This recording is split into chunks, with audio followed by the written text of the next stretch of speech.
Halo Sobat Sehat Koja, kita jumpa lagi dalam Koja Trainer Channel. Oke, kali ini kita akan membahas tentang tema yang lagi hangat-hangatnya terjadi di Jakarta Raya sekitarnya ya, yaitu polusi udara. Hadir kali ini saya bersama Dr. Nidya Sandibahana, spesialis paru. Selamat siang, Dok.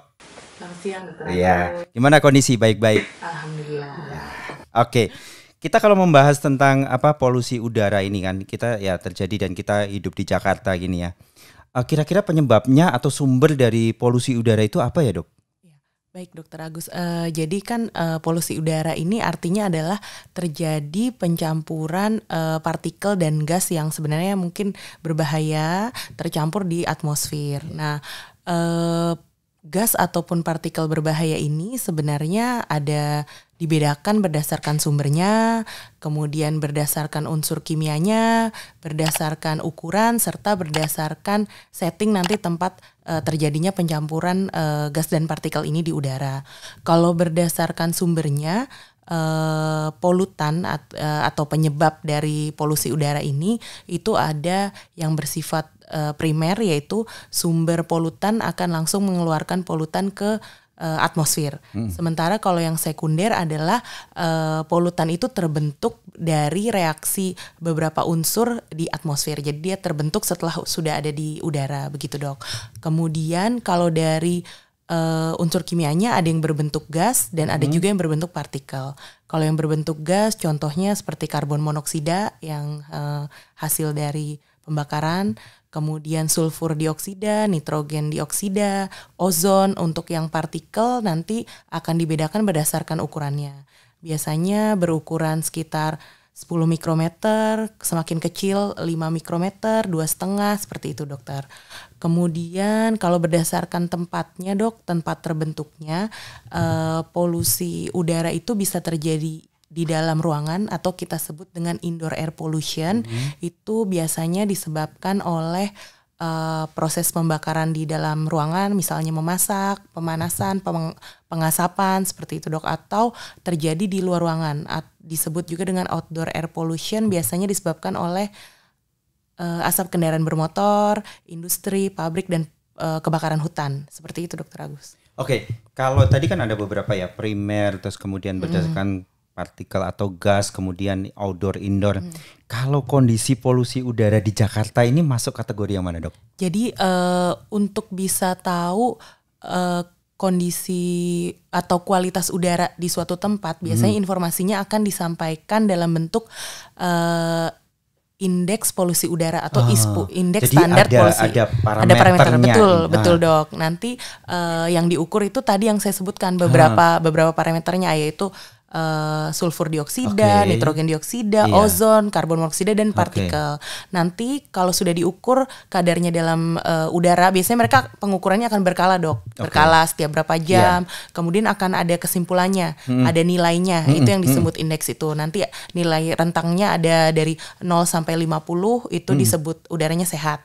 Kalau 50 sampai 100 sedang, kemudian 100 sampai 199 itu tidak sehat untuk kelompok tertentu. Di atas 199 sampai 300 itu tidak sehat, sementara di atas 300 adalah berbahaya. Jadi untuk seluruh kalangan, itu ada alat pengukuran itu biasanya ada di beberapa titik di setiap kota. Nanti masyarakat juga bisa memonitor itu. Kemudian untuk kondisi sekarang, Dok, untuk saat ini masyarakat lebih mudah lagi karena ada beberapa aplikasi yang bisa secara real time menggambarkan kondisi udara di suatu lokasi. Jadi tergantung lokasi kita masing-masing, kita sedang ada di mana, kita bisa memantau kualitas udara di sekitar kita. Begitu, Dokter Agus. Jadi itu ada indikator, ada parameter ya. Terus siapa sih yang berhak menetapkan bahwa ini Jakarta sedang polusinya paling jelek atau Serpong paling jelek? Itu siapa ya, Dok?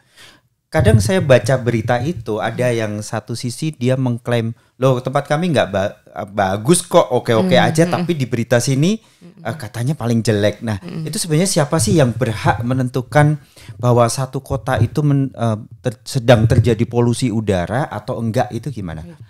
Itu kan nanti akan disampaikan ya, Dok. Itu jadi hasil pengukuran itu yang berkala setiap berapa jam itu kan akan disampaikan, ada dinas-dinas terkait, kemudian itu karena sangat dinamis ya dok, misalnya kualitas udara jam sekian, kemudian 2 jam lagi kan bisa berubah ya dok, itu kan jadi sangat bisa dinamis. Berbeda ya. Iya, jadi betul. dari sini mengklaim bahwa kamu yang terburuk, sini kami sehat-sehat Iya, aja gitu saat kan. ini baik-baik. enggak, iya, Ya, bisa mungkin aja. karena pengambilan datanya berbeda bisa Ya jadi betul Dokter Agus, memang sangat dinamis dok. Oke. Jadi ngerti saya sebagai penyambung orang awam gitu dok. Oke. Kalau dampak bagi kesehatan sendiri gimana dok untuk polusi udara itu? Ya. Dampak kesehatan yang ditimbulkan dari terpajan polusi udara itu biasanya kita bagi 2 Dokter Agus. Yang pertama adalah akibat yang ditimbulkan karena pajanan yang akut atau jangka pendek, kemudian pajanan yang kronik atau jangka panjang. Kalau akut yaitu efeknya biasanya segera dok, itu kita iritasi biasanya, iritasinya terutama di mukosa ya dok, mulai dari mukosa saluran napas, mukosa mata juga bisa ya bentuknya iritasi. Gejalanya bisa berupa mata berair, kemudian kalau pernapasan bisa mulai dari bersin, batuk, sesak seperti itu. Gitu ya betul dok. Untuk beberapa kelompok tertentu atau pada beberapa individu yang memiliki komorbid atau kondisi khusus, misalnya pada pasien asma, pasien PPOK, pasien dengan gangguan kardiovaskular, itu bisa menyebabkan terjadinya eksaserbasi. Jadi kondisi kambuh. Ya, kondisi yang memberat dok, betul kambuh ya. Tapi berat gitu ya. Ya, kondisi memberat akibat itu. Tapi kalau untuk dampak jangka panjangnya, dampak jangka panjang itu bisa menyebabkan orang yang tadinya mungkin tidak ada kondisi khusus, jadi lama-lama memiliki yang kita sebut dengan penyakit paru obstruktif kronik, PPOK, penyakit kardiovaskular, kemudian asma juga bisa, dan ada kondisi penurunan fungsi paru, kemudian struktur saluran napasnya juga menjadi fibrosis, sampai yang terakhir bisa menyebabkan malignansi atau kanker paru. Gitu, seperti itu. Jadi dok, dampaknya sangat sangat luar biasa ya, dari yang ringan cuma batuk pilek sampai ke kanker ya, yang paling berbahaya. Dan itu memang sudah ada datanya Dokter Agus, sudah ada penelitiannya bahkan di Jakarta sebelum isu polusi ini cukup tinggi gitu, memang sudah ada penelitiannya. Ya, di Rumah Sakit Persahabatan memang didapatkan 7% dari pasien kanker paru itu disebabkan oleh polusi. Pajanan polusi udara, betul dok. Oke. Jadi sebenarnya kelompok umur yang rentang usia berapa tuh dok yang paling kena dampak buruk dari pajanan itu, dari penyakit-penyakit yang tadi sudah dijelaskan tadi? Sebenarnya polusi udara akan memberikan dampak kesehatan bagi semua yang terpajan dok, ya. Tapi kelompok rentan itu ada anak-anak, wanita hamil, lansia di atas 60 tahun, kemudian orang atau pekerja yang memang bekerja di luar ruangan, kemudian individu yang tadi yang sudah mempunyai komorbid itu dok. Memang udah ada riwayat asma, udah ada riwayat PPOK, itu merupakan kelompok rentan yang mungkin bisa terdampak lebih besar dibanding kelompok lain. Oke. Untuk mencegahnya kira-kira apa yang bisa dilakukan sebagai masyarakat awam ataupun semua sobat sehat Koja ini bisa lakukan untuk mencegah itu semua? Sebenarnya karena masalah polusi udara ini kan mempengaruhi seluruh lini masyarakat ya dok, betul. Tidak hanya masyarakat luas, tapi juga pemerintah segala macam. Jadi memang dibutuhkan peran seluruh lapisan juga untuk menanggulangi masalah ini dok. Untuk masyarakat sebenarnya dihimbau untuk juga terus memantau kualitas udara di sekitar mereka, di sekitar kita masing-masing. Kita masing-masing coba untuk memantau gimana kualitas udara kita di sekitar kita. Kemudian itu menjadi pertimbangan, apakah kira-kira memang sangat perlu untuk keluar ruangan, keluar rumah dengan kualitas udara yang saat itu terjadi gitu. Tidak disarankan untuk beraktivitas di luar ruangan jika air quality index menunjukkan angka di atas 150 begitu. Kemudian jika memang harus di luar ruangan, tidak disarankan untuk beraktivitas berat, Dok. Karena kan nanti kan ambilan oksigennya juga cukup banyak, itu bisa kurang baik lah kalau misalnya dengan kondisi kualitas udara yang tidak bagus.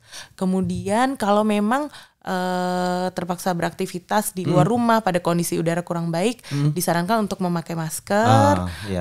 Dan jika berkendara dengan mobil, menutup semua jendela, menggunakan AC dengan mode recirculate. Iya, nggak yang ngambil dari udara luar itu betul, recirculate di dalam aja. Iya, betul. Kemudian untuk kelompok yang tadi memang rentan atau memang memiliki komorbid, dihimbau untuk mengontrol kondisinya dengan baik.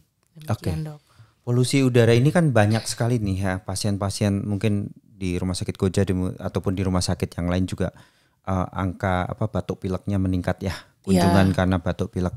Nah, untuk membedakan itu batuk pilek karena biasa sama batuk pilek karena polusi udara itu gimana, Dok? Ada nggak caranya atau kadang memang susah untuk membedakan? Kadang memang susah, Dok. Ditambah lagi mungkin memang terjadi keduanya berbarengan seperti betul. Itu bisa jadi. Yang memang sejak fenomena polusi udara ini muncul, memang angka kunjungan juga meningkat. Kemudian respon terapi juga nanti gejala infeksinya mungkin perbaikan, demam dan sebagainya, tapi gejala batuk dan itunya memanjang agak betul ya, Dokter Agus, betul itu jadi memanjang ya, tidak bisa kita pungkiri mungkin karena tata laksana mungkin sudah diberikan, tapi kan untuk menghindari pajanan udara dengan kualitas yang kurang baik mungkin kan agak sulit bagi masing-masing individu kita, begitu Dokter Agus. Terus ada beberapa yang berpendapat kalau misalnya kamu batuk pilek lama, keluarlah dari Jakarta sekitarnya untuk berlibur ke udara yang bersih. Itu gimana sih? Itu ada penelitiannya nggak sih? Atau itu cuma pendapat dan pendapat yang masuk akal atau gimana itu, Dok? Kalau penelitian sepertinya belum ada ya, Dr. Agus. Belum ada. Jadi lumayan untuk jadi bahan penelitian ya kalau mau ya. Tapi memang balik lagi sebelum fenomena polusi udara ini muncul, memang WHO sendiri sudah menyampaikan bahwa setiap tahunnya ada 7 juta kematian di seluruh dunia yang terkait dengan polusi udara, dengan 2 jutanya itu dari Asia Tenggara, Dr. Agus. 2 juta Asia Tenggara. Jadi kita belum tahu nih apakah fenomena polusi udara yang sekarang ini juga malah akan meningkatkan fenomena tersebut, itu kita belum tahu. Oke. Terus kalau ada beberapa pertanyaan tuh, kalau air purifier di rumah itu berguna nggak sih, Dok? Jadi kalau penggunaannya, iya, Dok. Kalau di dalam ruangan boleh digunakan air purifier dengan penyaring HEPA atau HEPA filter. HEPA filter ya. Namun harus diperhatikan yang pertama spesifikasi alatnya apakah sesuai dengan luas ruangannya, kemudian mengganti HEPA filternya secara berkala itu juga perlu, Dok. Gitu. Terus kalau kita kan dari kecil kan dikasih tahu bahwa ventilasi udara itu harus cukup. Nah, sekarang dengan fenomena adanya polusi udara, kita buka jendela, buka pintu kalau pagi hari, mematikan AC supaya sirkulasinya itu baik. Itu gimana itu? Nasihatnya dibalik atau gimana itu, Dok? Jadinya untuk kota-kota yang dengan polusi udara ya. Untuk kalau kondisi yang, saat ini berarti, Dok. Kalau yang kota lain mungkin masih bisa berlaku ya. Kalau untuk Jakarta dan sekitarnya gimana itu, Dok? Untuk kondisi saat ini kembali lagi ke rekomendasi yang tadi, Dok. Jadi masing-masing individu boleh melihat secara real time kualitas udara di sekitarnya. Jadi itu yang jadi pertimbangan. Misalnya sepertinya pagi hari lebih kurang baik, yang malam ya udah buka sebentar di malam. Jadi kalau dengan fenomena udara yang nggak bagus itu kan mengandung polutan nanti partikel atau gas gitu. Pengobatannya gimana sih, Dok, untuk pasien-pasien yang seperti itu? Jadi kalau misalnya memang terjadi dampaknya tadi, Dok, ya kita tata laksana sesuai dengan kondisinya. Memang misalnya akibat pajanan itu terjadi misalnya eksaserbasi pada pasien asma dan PPOK atau jadi bronkokonstriksi, ya kita berikan bronkodilator. Kemudian kalau misal ada infeksi ya kita pertimbangkan pemberian antibiotik seperti itu sih, Dok. Kemudian obat-obatan. Antioksidan perlu nggak sih, Dok? Antioksidan itu jadi kalau penelitiannya dok belum ada penelitian yang menyebutkan bahwa memang pemberian antioksidan benar-benar bermakna untuk mengurangi gejala itu, belum ada dok. Tapi yang penting. Tapi ya bukan berarti tidak boleh ya dok. Iya. Kalau mau juga boleh ya. Antioksidan yang natural kan bisa dari makanan, bisa dari sayuran, buah-buahan yang paling banyak kan. Tapi yang penting kan sebenarnya ini ya dok ya. Istilahnya harus menjaga kesehatan masing-masing dalam arti mencegah itu lebih bagus ya. Ya betul. Ya jadi kondisi harus diperbaiki, kondisi misalnya kalau sudah mulai misalnya dilihat lagi pola tidurnya benar apa enggak atau mulai sakit atau kita perlu suplemen atau segala macam gitu. Itu bisa masuk ya dok ya? Iya, tetap pola hidup sehat. Pola hidup sehat tetap harus PHBS diterapkan. Harus tetap, iya, betul dokter Agus.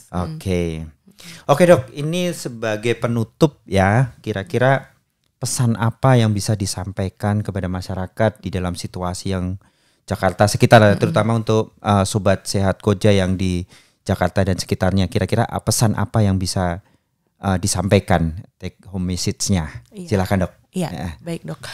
Jadi fenomena polusi udara yang memang sekarang terjadi ini membutuhkan peran aktif baik masyarakat maupun pemerintah untuk menanggulanginya.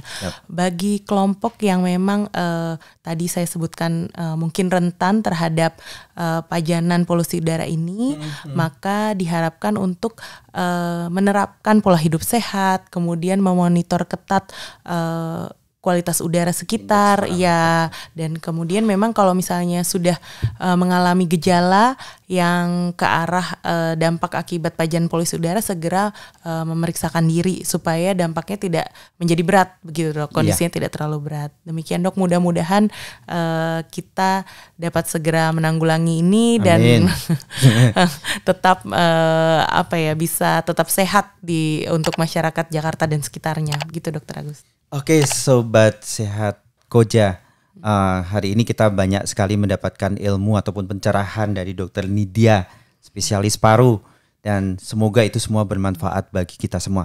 Ingat, yang penting adalah satu, tetap menjaga kesehatan dan kebersihan lingkungan ya. Kemudian yang kedua, jangan lupa selalu ngecek indeks parameter udara di sekitar Anda ya. Kemudian yang ketiga, harus segera memeriksakan diri, apalagi yang punya komorbid ataupun penyakit dasar yang mudah terpajan dan mudah kambuh atau relapse karena pajanan dari polusi udara. Oke, kita akhiri Kojapreneur Channel podcast kita hari ini. Kiranya bermanfaat bagi kita semua dan sampai ketemu pada bahasan atau topik-topik selanjutnya. Salam sehat selalu untuk sobat sehat Koja. Bye-bye.